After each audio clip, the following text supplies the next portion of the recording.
Good evening, everyone. I'm Senator Tina Smith, and I'm so glad that you are joining us tonight for one of my regular Teas with Tina. I've got my tea right here, and I'm so happy to welcome my guests tonight who are with me. I'm really looking forward to this conversation. We've got some interesting and powerful people who are joining me on this conversation to commemorate the 100th anniversary of the 19th Amendment, where women got the right to vote. So I want to first introduce who's joining me today, and then we'll start our conversation. First, I'd like to introduce you to Kaohly Her, who is in the Minnesota State House, representing House District 64A. Thank you so much for joining me today, Kaohly.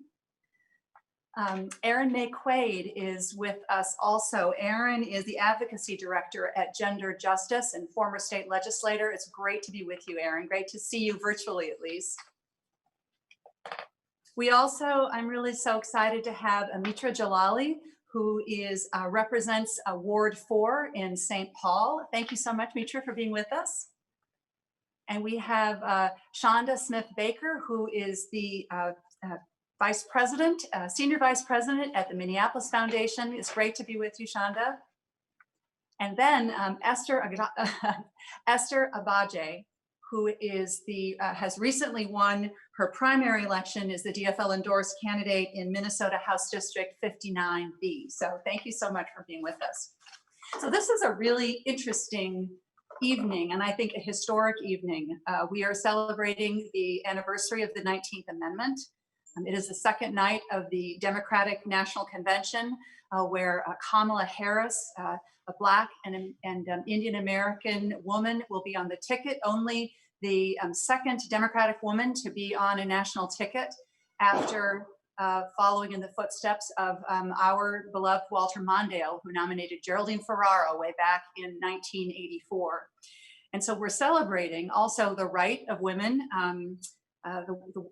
celebrating women getting the right to vote. 100 years ago, Minnesota was the 15th state to ratify to ratify the 19th Amendment. And of course, we're less than 3 months from what I think is one of the most important elections, certainly in my lifetime. We've got this moment of reckoning with COVID and the economic crisis, and a moment of reckoning on racism and the systems and structures in our economy and our society that are seen and felt so many ways by Black and Brown and Indigenous people. And of course, as we think about celebrating the 19th Amendment, giving women the right to vote, we also understand that women of color, many women of color, did not really truly win the right to vote until, in some cases, many decades later. So this election feels so important in this moment, a moment, as I said, of real reckoning. I was thinking last night, just as I start this conversation with all of you, something that Michelle Obama said. She revisited her famous statement about how when they go low, we go high. And here's what she said. She said, but let's be clear. Going high doesn't mean putting on a smile and saying nice things when confronted with viciousness and cruelty. Going high means taking the harder path. It means scraping and clawing our way to the mountaintop. Going high means standing fierce against hatred while remembering that we are all a nation under God, and that if we want to survive, we've got to find a way to live together and work across our differences. That felt so prescient to me in this moment, especially as we think about how far women have come and how much farther we have to go in this beloved country that has yet to realize its full dream. And so with that in mind, with that spirit in mind, I want to turn to all of you and ask you, we think about how hard we fought for the vote, how hard we fought against cruelty and racism, and how important it is to exercise our power here. And I'd like to just start by asking each of you if you could talk a little bit, thinking about your spheres of leadership in your lives and in your work, what it means when you think about going high, and how you see that intersection in your work right now as we think about this moment of the 19th Amendment 100 years ago. So who would like to start? Shonda, would you be willing to start? Yeah, I will go. I mean, what a great question for the moment. I don't know, there's so many ways that I can answer, but I can say that John Lewis came to mind. And I think the statement of getting in good trouble is where I went in terms of my energy in that question. And that I think that there are so many things that can distract us from the ultimate goal of justice and equity, that if we get caught up and get if we personalize the feedback that we get, if we end up in kind of petty debates and distracted by all of the things that could be distracting, then we lose our eyes on the prize. Mhm. I think that we have to be clear on where we're trying to go and be persistent in that, and be willing to fight and put our personal selves on the lines, and understanding that it is so much more than just ourselves that we are responsible to and for. And as a result of that, when I think about, especially in my background and my history, and I know we all on this call can talk about the shoulders in which we stand on, the suffering that happened so that we could be afforded the rights that we have today. And I think in recognition of that, it would only be right to play it forward and be willing to weather the storm to make sure the next generation is not dealing with the issues we face today. Yeah, right. There's a there's a combination of like long-term attention and also urgency that feels like that's the right kind of posture in this moment as we think about all these intersecting issues. Yeah. Yep. Yeah, yeah.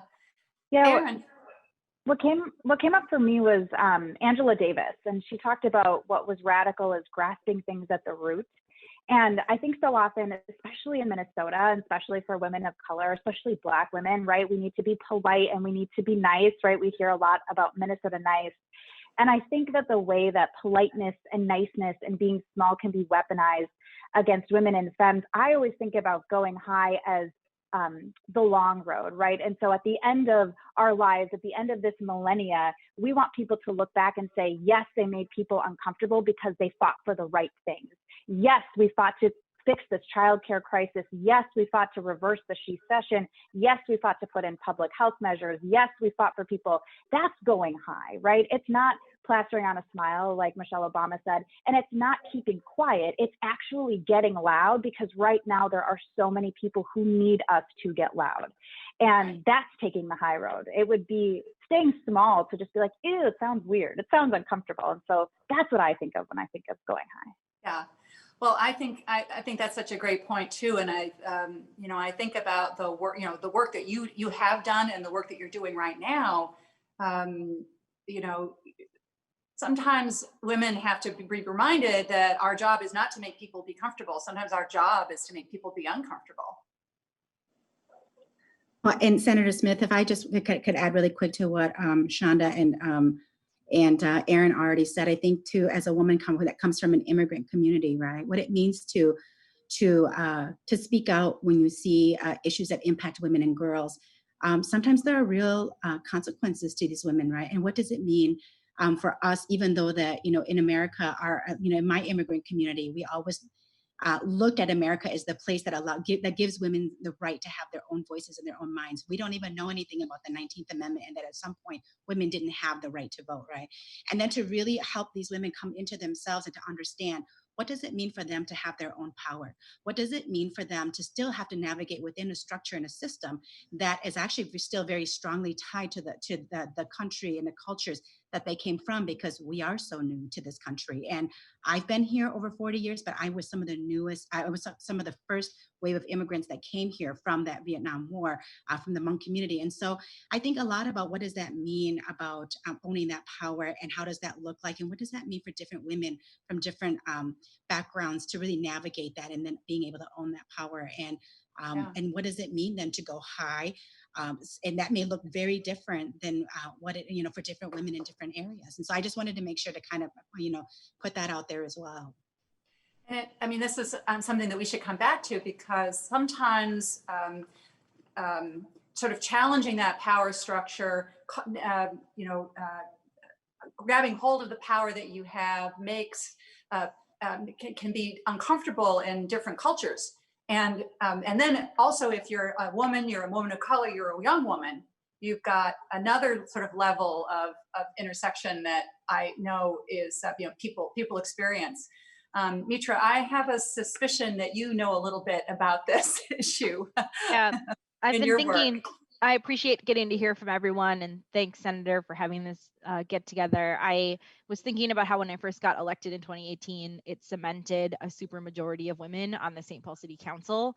And then I ran again in 2019, and now we have like a super majority. I had there were 4 women when I first ran, became elected, and now there are 5 out of 7. And so we're in a community now where our council is a supermajority of women. And in addition to the face of the people and gender representation, I've been thinking a lot about how can women change what leadership has historically felt like by showing up differently in our roles. And through the pandemic, through coronavirus, honestly, this year has been personally so unbelievable for me. I'm also Iranian American, and sometimes I think about how my 2020 started off with us almost going to war with Iran, and it's like that also happened right at the beginning of the year. I was getting sworn in while there were wild exchanges happening between like governments, and I was standing on stage in downtown St. Paul, like taking the oath of office, and it was just a very overwhelming moment. It feels like a lifetime ago in January, but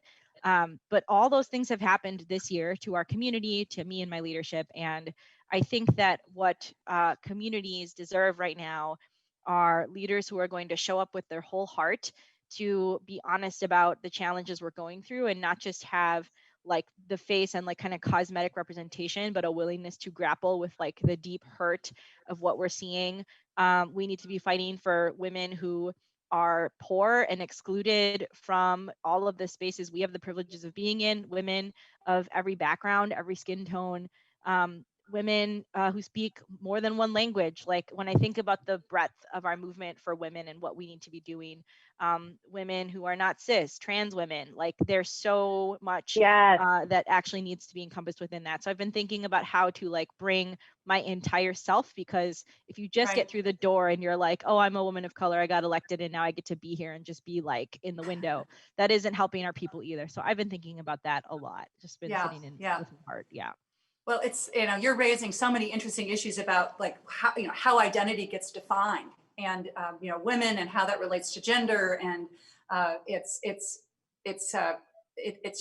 so interesting. And, we celebrate the right of women earning the right to vote, to celebrate that, without really thinking about the great diversity of what it even means to be a woman, or what if people are binary, or how does that all kind of come together in this moment, in this time. It starts to seem a little simplistic in a way to celebrate this, though it's certainly worth celebrating. But Esther, how do you relate? How do you connect in with this conversation? Yeah, thank you again, Senator Smith, for inviting me, and it's wonderful to be on this panel with such amazing women. To me, going high really means like getting loud, right? And really showing up for our communities. I think one thing that was really interesting and really cool that we saw in this past election cycle is there were so many women who stepped up to run for office at various points of time. And I think that that's something that shows that women really care about their communities. We've always known that, but that now that they are fighting to get a real seat at that table. And I think that this is something that, as we're celebrating what it meant for predominantly white women to get the vote in 1919, but then what it took for more women of color, and particularly Black women, to get the vote until 1965, that we still have a full spectrum of time and place in order to recognize that all women deserve a seat at the table. And I think that that's part of what going high means, of getting loud and showing up as women. Mm-hmm.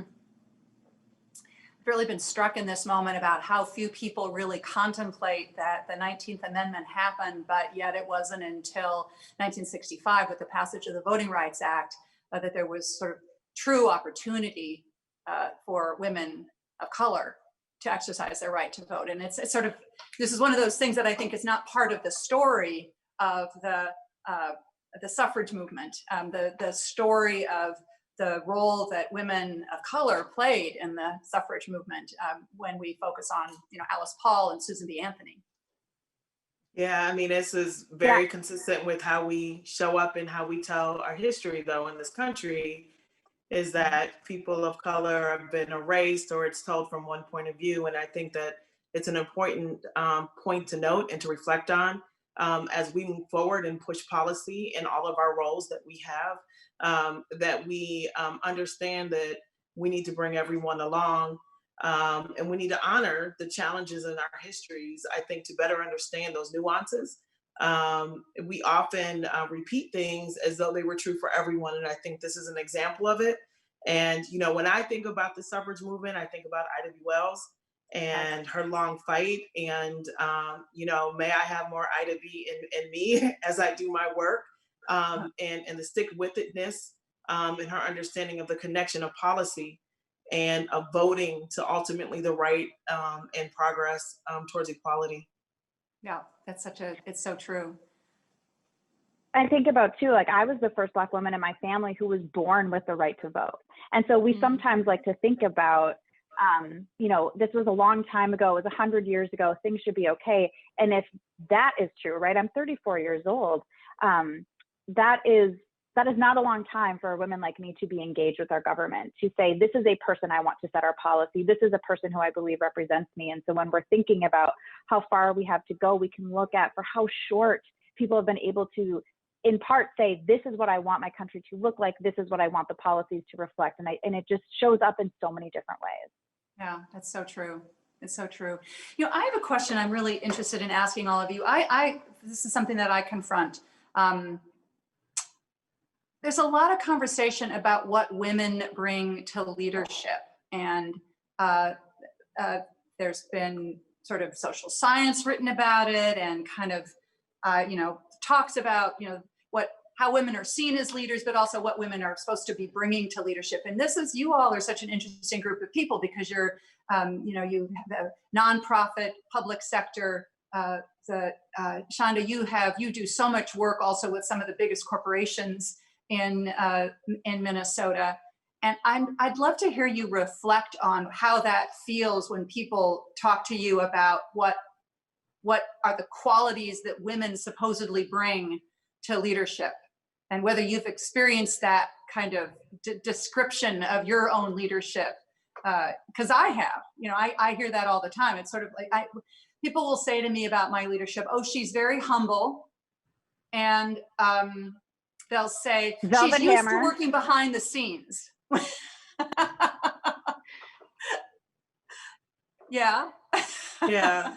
I mean, there's so many things I can say on this one, Senator. And I think, you know, I've been in the space of being the young woman and like, you know, trying to parent through that and all of the things that come with it. And so then you have people that approach it like they want to help you. And so you're trying to figure out how to stand in that authority. And I think as I've developed voice and you begin to listen to it, I think the intersectionality piece comes really into play because most folks ask me, from my experience of being an African-American woman or a woman that is historically from North Minneapolis, or from those perspectives, I get asked a lot about that. And I wonder, you know, if I wasn't a Black woman, you know, like how often are we asking white men about their experience of being white men? I don't know. But I guess like this is like what the world is, and then you're the exception to the world, right? And this is something that, yeah, you experience. Yeah, exactly. Yeah, but I've learned to be okay with answering that question. I think that what I bring to it, it comes from multiple communities I'm part of and multiple experiences. I mean, and now when we're looking at policing, I can't do work around policing and what we're experiencing now without thinking about my 4 sons and their friends and everyone. It's personal, it's immediate, and if I don't bring that lens into my work, that would to me would be problematic. And so it sits with me who I am in all of the ways and all the things that you see represented. I bring every day. And I'm dodging and you know, climbing barriers and bringing people and lifting and grabbing the leadership of others at the same time. Being nimble, yeah, it requires a lot of, it takes a lot of energy, doesn't it? Yeah, leadership acrobatics. I know it. Kaohly, I'm really interested in how you experience this in your work and life. Yeah, well, and I think, I don't know, my background is a little bit unique. I spent 15 years in the private sector. And so when I started working in politics, which I don't think was a very long time, and the question I heard the most was, where did you come from, right? And then people didn't mean like what country I came from. They're like, we haven't seen you before in politics before. And the thing about like really understanding like official power. Esther is nodding. She's experienced this also. Yeah. I bet Yeah. And Mitra like, has too. That's right. And I think that, people really don't acknowledge that unless somebody has given us the power or the authority to hold space, that if we showed up from nowhere, how could we have gotten to this place, right? And someone asked me, how did, my first job in government was Mayor Carter's policy director. And that was just, a few years ago. And just to hear people say to me that, questioning sort of my ability to be to run policy. And I'm probably the first Hmong woman to actually hold this type of position in a mayor's office and in his cabinet. And it was just really interesting to sort of see people sort of question that leadership until they see you execute the work. And then they know, oh, they're really actually quite skilled. And they had this whole life of leadership and this whole life of experience and the inclusiveness and the collaborativeness that we haven't seen, and the really including people's voices that haven't been included at the table. But to see that difference in style, and it actually took people a couple of years to sort of acknowledge that that's a leadership style that is actually really effective, especially when you want to make sure you include people who've been traditionally excluded from politics and government and making decisions for themselves. So yeah, that's sort of been my experience. That's very interesting. Yeah. Yeah, if I could add in some thoughts. I mean, I have been thinking about the concept of co-governing a lot. Like, how do you build up a movement of people and then get electeds who like follow the will of that people and actually do like an inside outside strategy that changes things over time. And I think that we're in this moment where like more women of color who are also very left and leftist and progressive and like reflect what the grassroots is calling for are like winning elections. And we have to, over the next indeterminate amount of time, figure out how to transition. Eliane Farhat, who leads Take Action Minnesota, talked about like there's winning things and then there's running things. And I think that they're two different things. They're different phases of the work. But when women are running things and when women of color especially are running things, there's like a depth of knowledge from a personal place about what is happening to people in our communities. And then there's like an emotional latitude that's just its own thing. Often I see reflected commonly about what are like all the dynamics historically that have like kept us from one another and being in close solidarity, and how are we going to undo that in these roles that we have. Like there's there's like a whole set of mindsets that come with it, or that ideally do. I think that identity politics can be perilous because identity isn't the same as ideology, isn't the same as how you do your work and like your style, and every person is different. So just because you have an identity doesn't mean you're going to like be a certain way. But in terms of just what's it like when women run things, I also have observed that there's overall like this approach of what would it really take to solve the thing, not just like, well, here's our press release and like here's our awesome photo op and we're just like leading so hard right now and we can just call it a day. There's like an appetite to get into the guts of the problem, like at personal risk, and really be like, well, this is super painful and hard, who's still with me? And that is like political capital we're spending. And so to connect it to the topic of like winning things versus running things, how do we build movements that are like standing with our leaders over time, because we're all one thing and we're all like marching in like within the system to make these things change over time.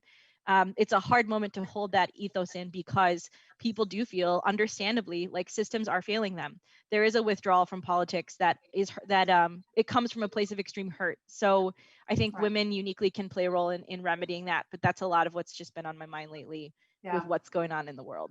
Yeah.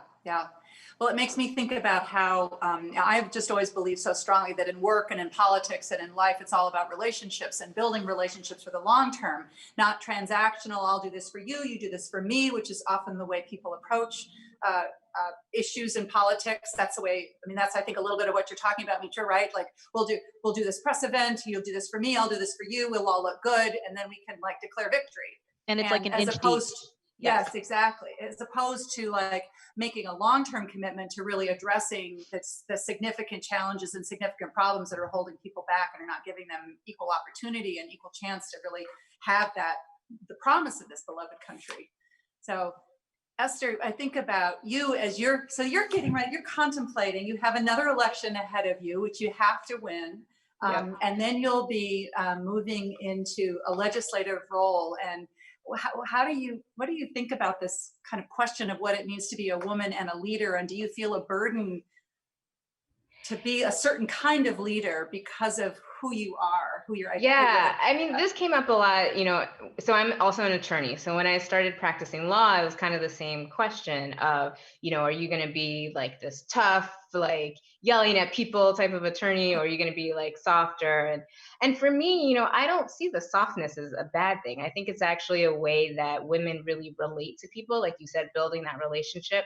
And really also getting to the heart of the matter, like Mitra was saying. So one of the things I think that happens is when people look at women who are focused on leadership skills that are based on relationships, based on listening, based on empathy, they mistake that for a softness, and then they sadly underestimate us when we actually do really big things. So for me, I'm looking at coming, you know, hopefully, you know, with everything going well in November, coming into the legislature, of being the type of leader that is focused on building those relationships, is focused on getting to the root cause of the issue, and is focused on dealing with that to get to the solution. Because that's what our communities deserve, and that's what they've asked for, and that's the type of person that they want to be representing them. It's so true.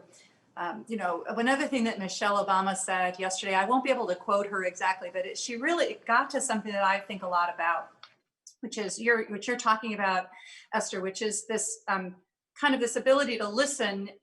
It's about empathy, being able to walk in somebody else's shoes, but then turning that into action. It's empathy to action. It's not just about feeling, it's about doing. Mm-hmm. And that is, I think, a thread that I hear through all of your comments about what it means to be a leader and a woman in this moment. I think that too. I'm sorry. Go ahead, Chandra. Go ahead, Chandra. Well, I was just gonna say that I think we all know what it's like to be discounted or underestimated. Right. As women, and women of color are, you know, discounted on a regular basis. And I think that when you ascend into roles, and when you lean in, you know, we're bringing that experience with us. And I think that that should allow us and enable us, if you recognize it, to then not discount others and to listen differently, because you know what it felt like to not be listened to and to be underestimated. Right, exactly. Like that moment when you were sitting around a table and you made a point, you had an idea, you expressed your idea, nobody really noticed it. And then 5 minutes later, a man made the same point and you're like, wait a minute. Everyone says, that's fantastic. That's so smart. You're like, what? And you're looking at everyone else like, really? Did anyone not like hear me say that? Yeah. There's always, you always have to push through this like wall of invisibility that they give to women, and particularly women of color, and especially women. That's out in any way that you can. That's so true. That's so true. Well, and Senator Smith, I just wanted to, you know, add one more thing though to them. I heard when I heard Michelle Obama talk about the empathy piece of it, I would just push it even further about what women and our ability is that we don't have to invalidate someone else's truth in order for us to acknowledge that our truth may be different. And I think that's, to me, I think that goes beyond just being empathetic towards someone else. It's knowing that multiple truths can exist in that same reality. So if the justice system is fair to somebody who is white, it is not fair to people who have Black and brown bodies. If, you know, you feel like you have opportunities and you, you know, and because you're a man, like, that can be true for you, and that is okay. And I can acknowledge that, knowing though that that is not true for women in general, right? And so then to be able to just not only empathize, to acknowledge others' truths and to say, but there's still a problem here that we need to solve. And how do we come together to look at solving it? And how can I bring you along, even if it's not your truth? How can I bring you along to help me solve this problem? Because it is truth for many, many other people. And so I think that I would say we even go beyond just being empathetic and really being able to do that work in a very nuanced way. Yeah. That's exactly right. That's exactly right.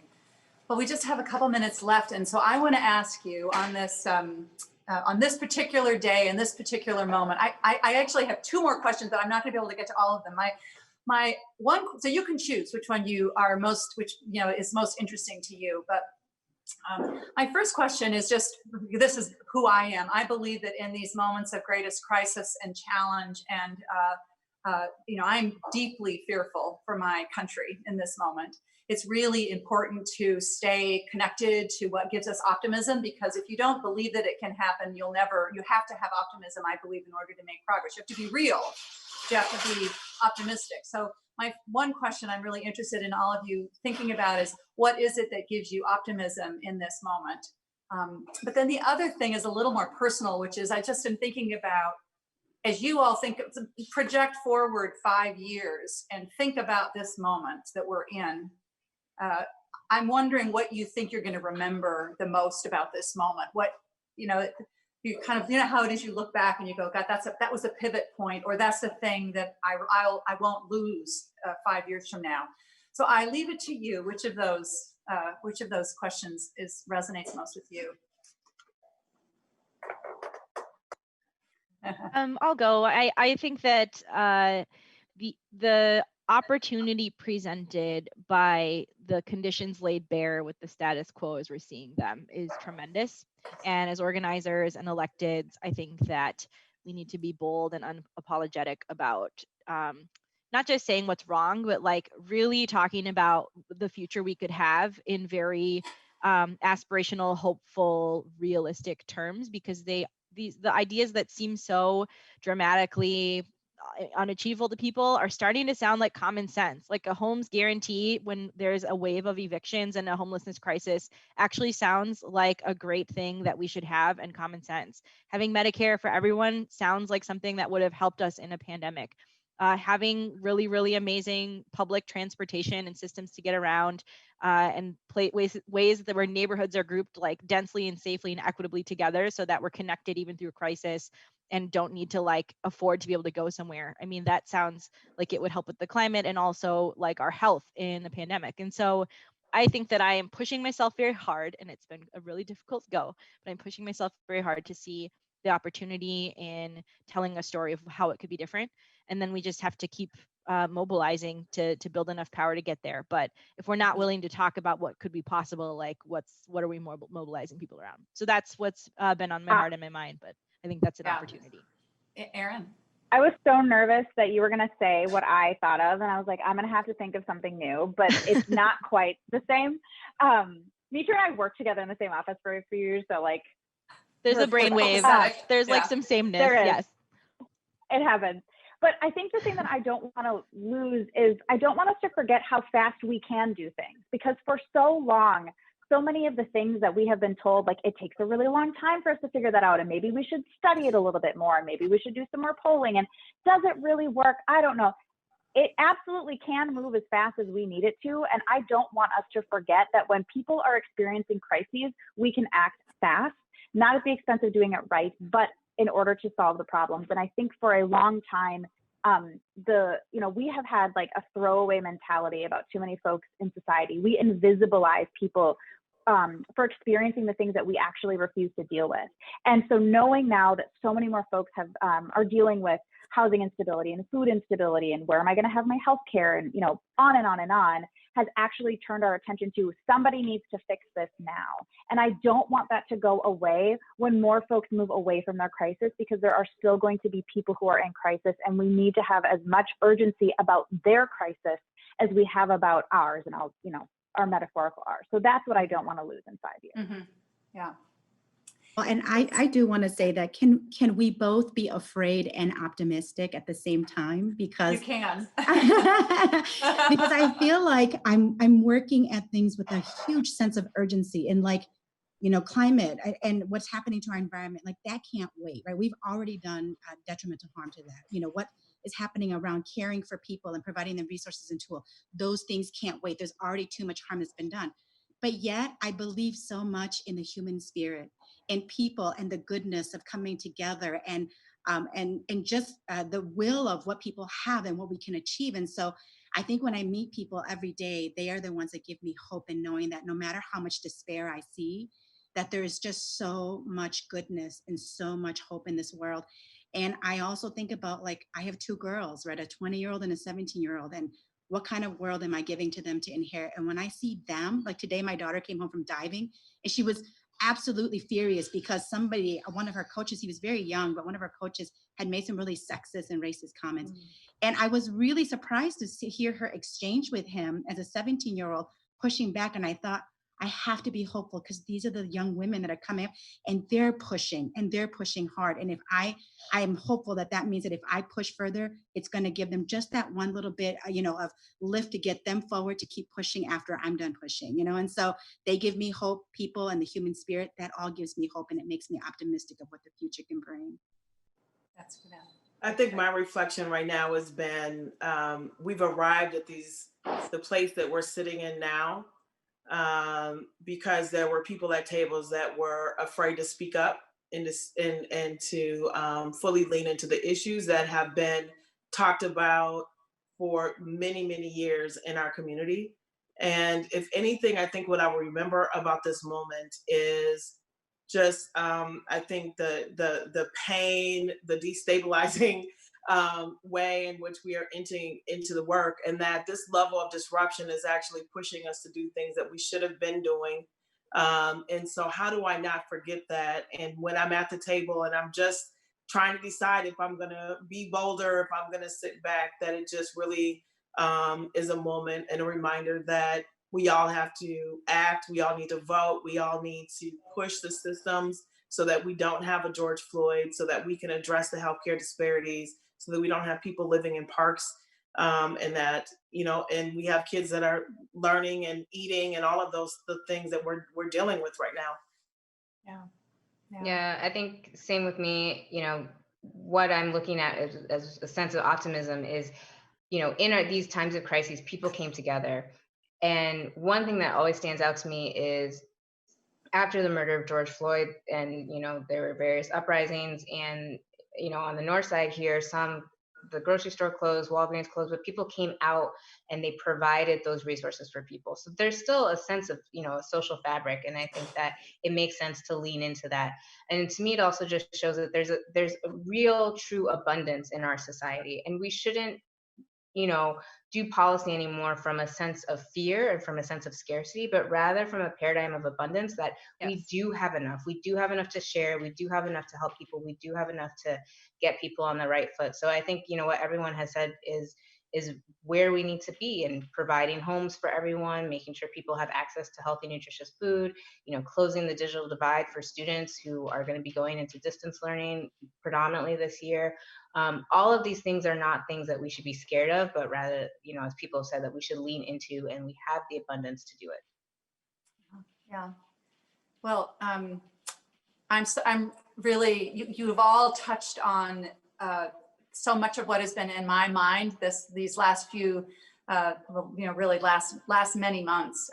It's both a sense of fear that this incredible moment that we are in after the murder of George Floyd, the complete disaster and cruelty of our president, this global pandemic, which is which is showing everybody the deep systemic inequities that have been there for hundreds of years, and this fear that this moment is going to come. And we had millions of people rising up in the streets to use their voices and to show their power, and that somehow that moment wastes. And, in that sense of like wasting energy, the battery just runs down. But yet I feel so much optimism because, I saw those millions of people rise up, and I saw, so many people participate in this next election, and I just am believing that people are going to participate in this coming election. I wanted to just read, it was something that actually Senator Sanders said last night that I thought was just so important. He said, during this president's term, the unthinkable has become normal. The future of our democracy is at stake. The future of our economy is at stake. The future of our planet is at stake. Now, the genesis of that danger has been in our country for, since, for hundreds and hundreds of years. But this could be a moment where we really shift it, we change it. And that is what gives me optimism. And I'm just so inspired by all of your leadership. I want to thank you so much for joining me for this conversation and giving me something to feel excited about as we look at all the work that we have to do ahead, and knowing that we're all going to be doing it together. So thank you so much, all of you, for joining. It was really great to be with you. Thank you for your leadership, you. Senator Smith. Thank Yep. you. Thank you. Thanks, everyone. Thanks so much. Take care. Take care.